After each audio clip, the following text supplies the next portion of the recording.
ভাত ছিল, ভাত থেকে ফেলে দিয়েছে পুলিশ এসে। তার দুটা কর্মী ছিল, মানে বাসে যে লুকিয়েছে পুলিশ যখন এসেছে, একটা মহিলা কর্মী আর একটা আমার ভাগনা, দুজনকে ধরে নিয়ে গেছে। মা ধরে রাখতে পারেনি, আঁচল থেকে ধরে নিয়ে গেছে মহিলা কর্মীকে এবং আমার ভাগনাকে। যাক, আমার মাও দেখে গেছে যে শয়তান বেটি চলে গেছে।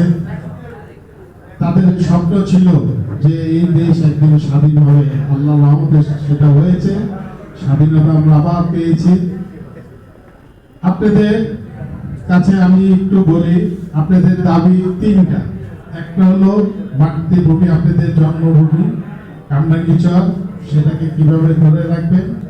দ্বিতীয় হলো গ্যাস, 3 নম্বর হলো ব্রিজ।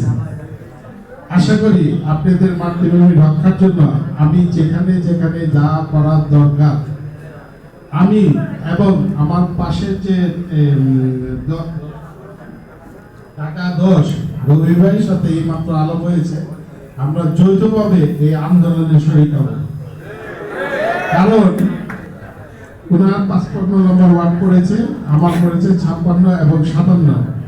আমি অলরেডি আলাপ করেছি, আমরা যদি দল গঠন করতে পারি, সরকার গঠন করতে পারি, আমরা যদি পাশ করে আসতে পারি, আমি যদি নাও আসতে পারি, আপনাদের জন্য আমি এই আন্দোলনে শরীক থাকবো।